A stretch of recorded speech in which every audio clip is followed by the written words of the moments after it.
Why is the price of food and other goods higher currently than it's been in previous years? If you bought food or anything else in the past 3 years, you have probably noticed things are more expensive.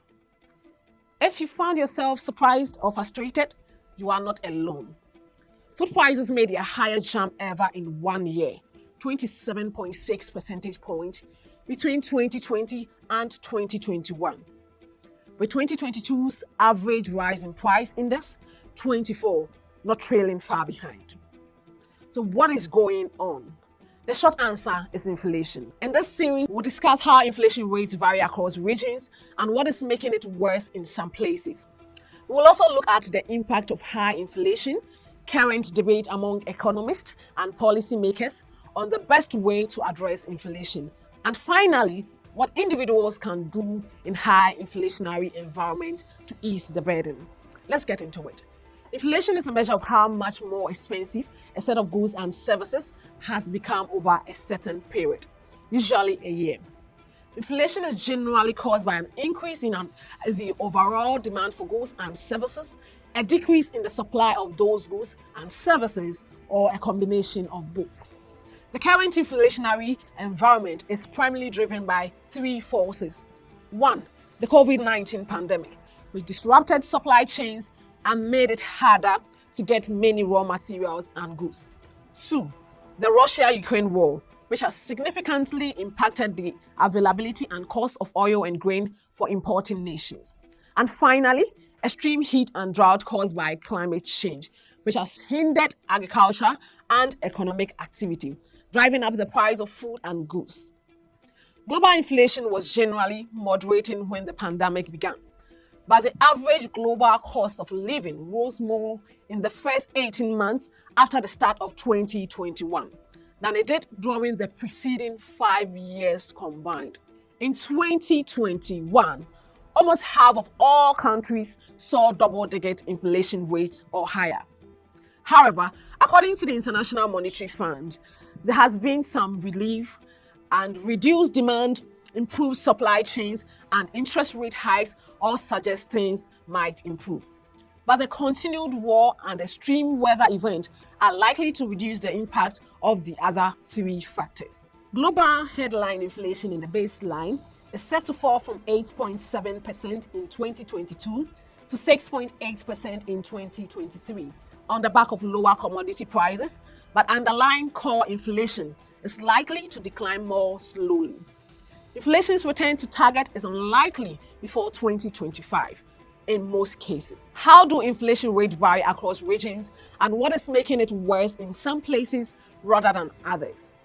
Inflation rates vary significantly across regions due to a multitude of domestic and international factors. UNDP's analysis of 159 developing countries indicates that price spikes in key commodities are already having immediate and devastating impact on the poorest households, with clear hotspots in the Balkans, Caspian Sea region, and Sub-Saharan Africa, in particular the Sahel region. One of the primary drivers of inflation in those regions appears to be driven by monetary supply policies.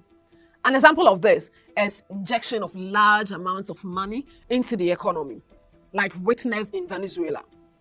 The country has been grappling with hyperinflation for several years, driven in part by the government's excessive printing of money to finance its budget deficit and fund social programs.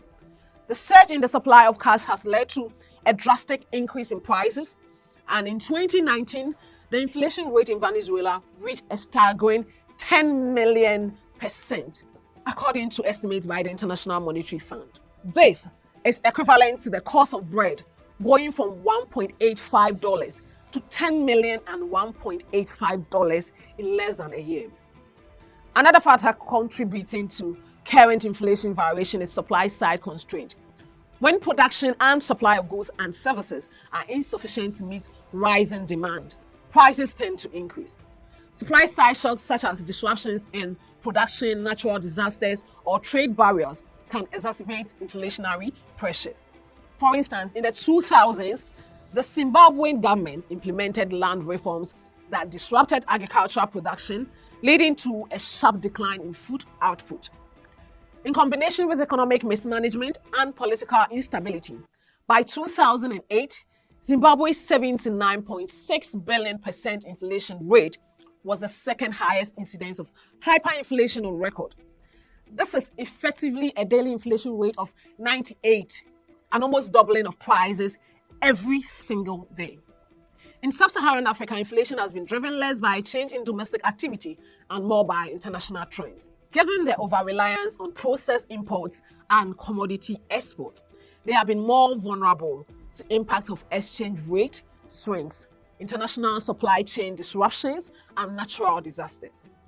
While central banks often raise interest rates to combat inflation and stabilize the economy, like we saw the United States do in hyperinflationary contexts, countries like Venezuela and Zimbabwe's high interest rate have limited effectiveness due to the rapid pace of price increases.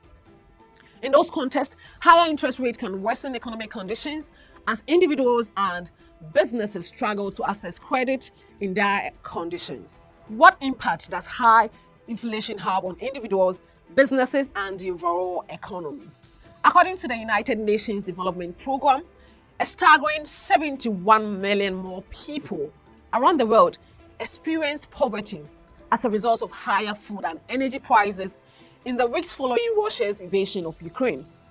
The ripple effect of the war on grain importing countries exacerbated already dire economic conditions in many nations still reeling from the economic shocks of the COVID-19 pandemic and the increasing number of extreme weather conditions caused by climate change.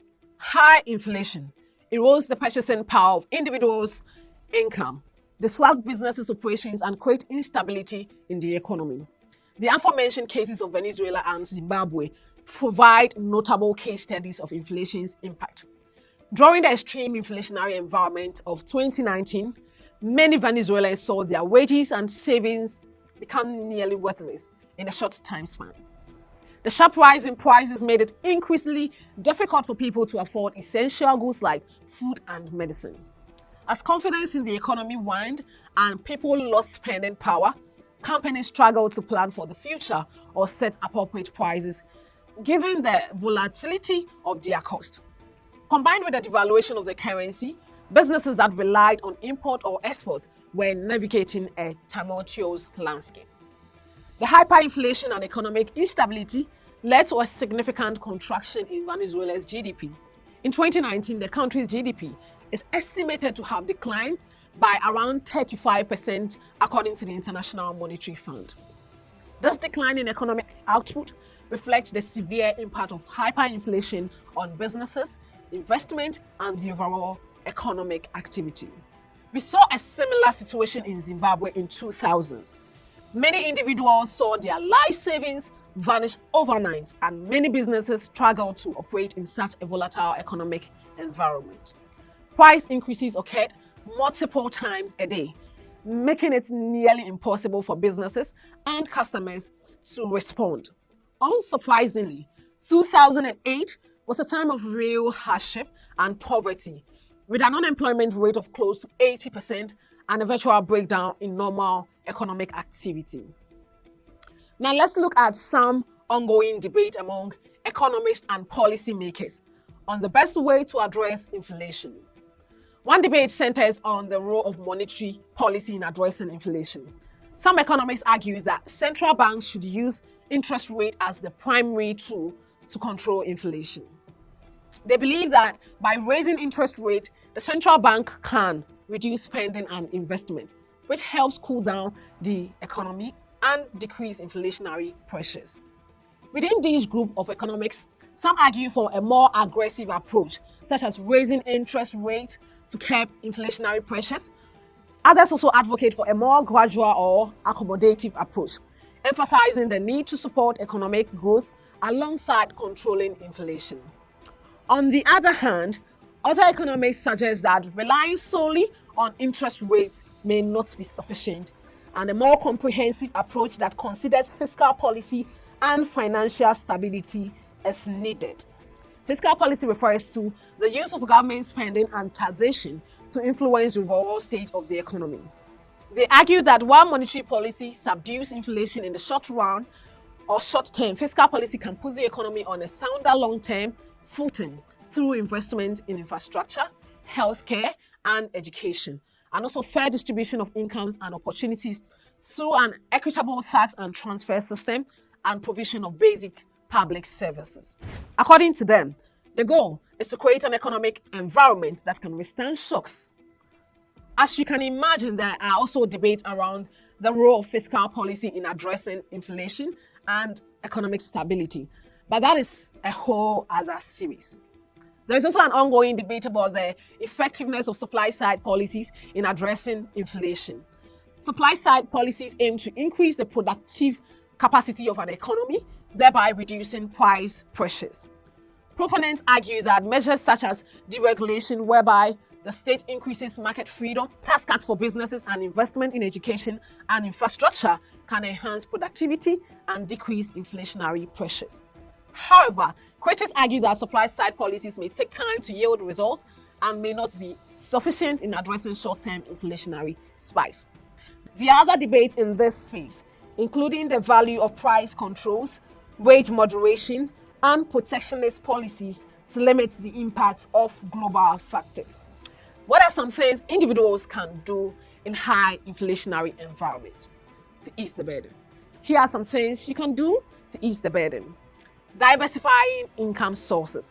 Relying on a single source of income can be risky during periods of high inflation. Diversifying your income can mitigate the effects of rising prices by increasing your overall earning potential. Explore additional income generating opportunities, such as freelancing or participating in the informal economy if you need to. Investing in tangible assets like real estate, gold, farmland, livestock, or commodities can act as a hedge against inflation. These assets can provide a stable source of income and act as a store of value. Tangible assets tend to retain or increase their value during inflationary periods. Save in foreign currencies. When the local currency is experiencing high inflation or extreme volatility, holding savings in a more stable foreign currency, such as the US dollar or the euro, can help protect against the erosion of purchasing power. However, this strategy requires careful consideration of exchange rate risk and the availability of foreign currency accounts. Reduce discretionary spending.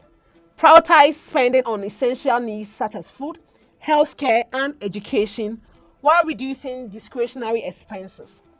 By focusing on essential items, you can allocate your limited resources more effectively. Participate in local community initiatives. Inflation affects communities as a whole, but some groups are more vulnerable than others. Community-based initiatives such as corporate buying groups can enable individuals to pool resources and purchase essential goods at lower prices. This approach allows for bulk purchases, which often offer discounts benefiting all participants. Supporting community aid efforts through donations or volunteering can be a meaningful way to support your most vulnerable neighborhoods. Also, enhancing financial literacy should be the norm, but it's especially important during tough economic times.